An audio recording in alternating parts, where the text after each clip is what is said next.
Hi, and welcome back as I draw my life. This is actually part 2 in a series. First part starts from the very beginning, so if you haven't seen that, you can find the link below. But for now, we're going to pick up with this glamour shot right here and talk about school. I grew up going to public school my whole life. I'm very proud of that, which meant that everybody, no matter where you were from, piled under one roof. Being surrounded by that kind of diversity was just as important to my education as the stuff that I actually learned in the classroom. Speaking of the stuff I learned in the classroom, I ain't gonna lie, y'all, I loved learning, I loved school. Everything was really interesting to me, except for physics. Yeah, so growing up, for the most part, I was happy. I can't complain. I played basketball. I was very artsy, and I also took piano lessons. And then in middle school, people started getting interested in alcohol.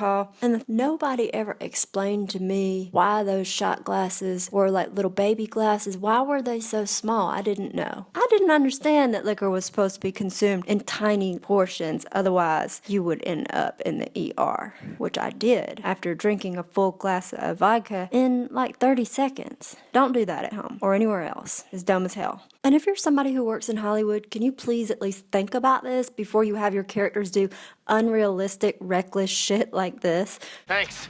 I needed that. Because scenes like that make it look like chugging a whole bunch of liquor really quickly is actually a great thing. It was not so great for me. I had to get my stomach pumped.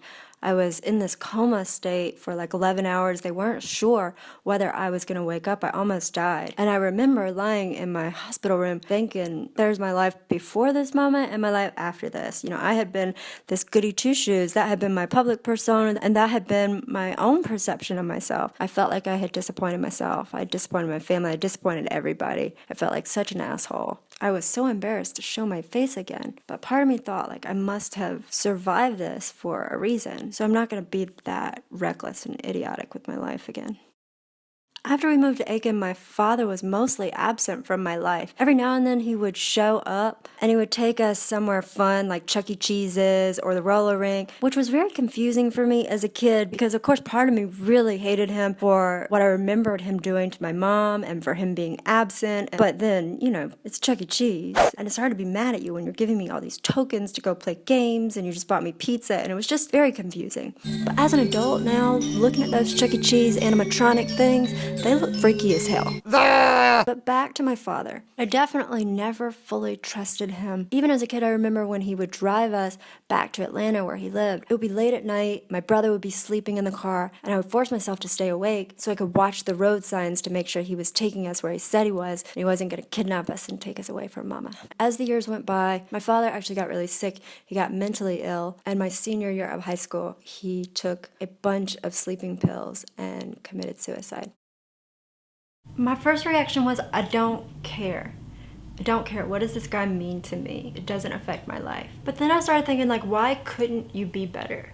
Why couldn't you get it together? Until then, my only exposure to suicide had been what I had seen in movies and on TV shows. And whenever someone kills themselves on TV, there's always some dramatic note that's left that tells the surviving characters why this act was done. You know, I'm so sorry I did this, but please keep living your lives. I loved you so much.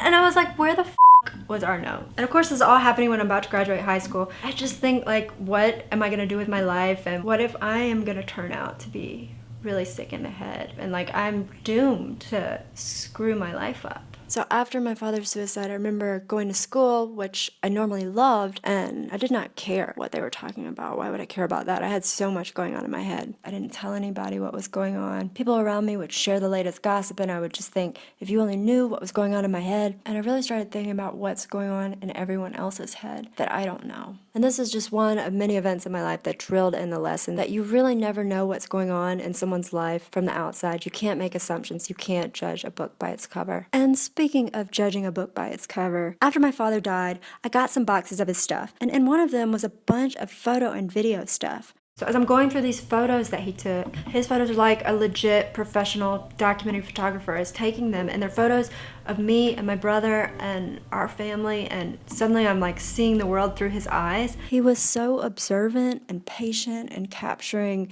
these moments of genuine human emotion. I had never known he was so gifted like this. And there was footage where he looked like he actually cared about me.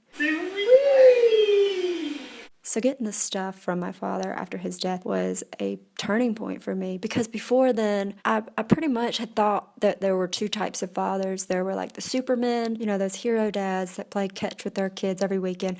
And then there were the evil ones that abandon their families and they just don't care about you. And I had always thought that my father belonged in the evil box. That was black and white, inked in, end of story. But the truth is that nobody is all good or all bad, and nobody deserves to be judged by those standards, even the people that hurt you the most.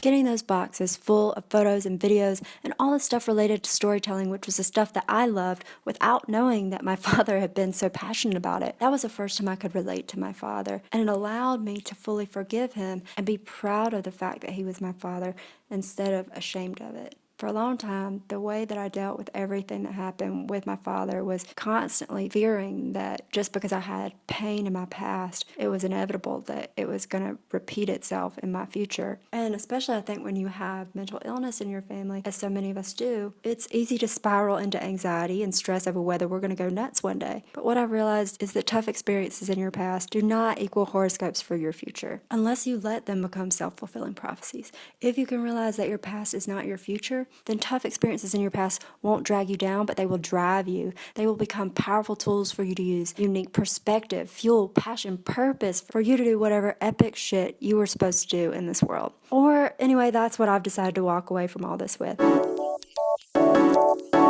you still there? To delete